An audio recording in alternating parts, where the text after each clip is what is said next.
Safe and secure from all alarms. And there's something about singing those old-time gospel songs that just generates joy and hope. And the world that I grew up in my childhood was based on the code of the street. The code of the street involves the business of the street in relation to drug dealing and scams, and even to the point where we experienced murder. Concluded that was not the lifestyle that I want to live, and I chose to use education as a means of a way out. I had a period of time where I really struggled with my identity.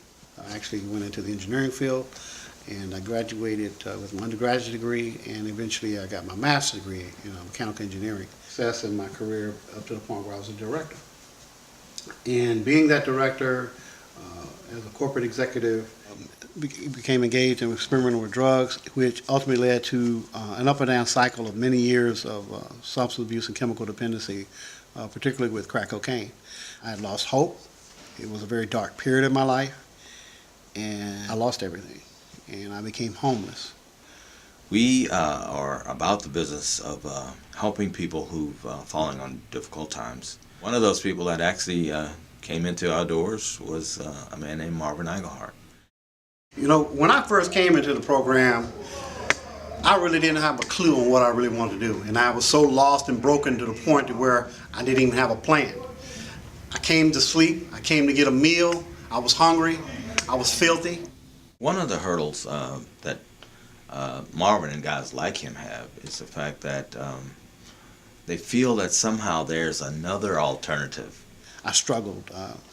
I tried hypnosis, I tried 12-step programs, I tried various treatment programs, Scientology. Particularly to people that have some skills, that have been gainfully employed and have been well paid, the tendency is to think about what it was like in those past days and to think, somehow I still got it in me and it's there, and all I need to do is I just need to a right thing to happen here and another thing to happen there, and I'm out of here and I'm back on my feet. Well, that didn't happen in short order for Marvin.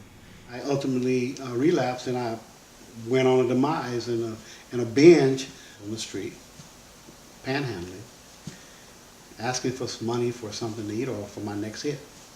So he had to come to grips with the fact that he needed to bloom right here where he was planted.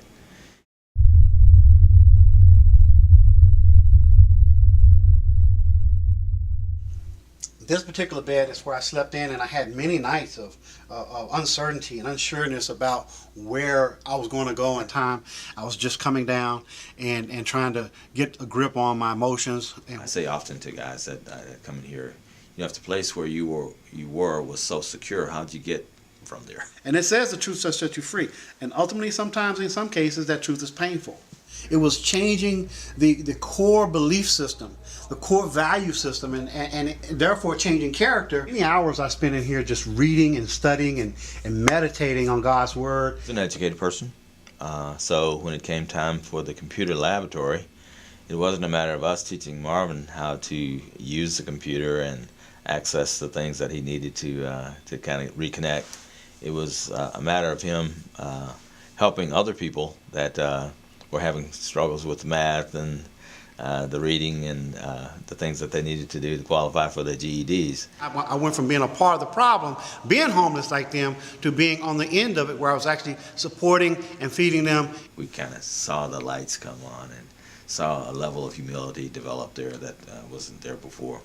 Whatever you did for the one of the least of these brothers of mine, you did for me.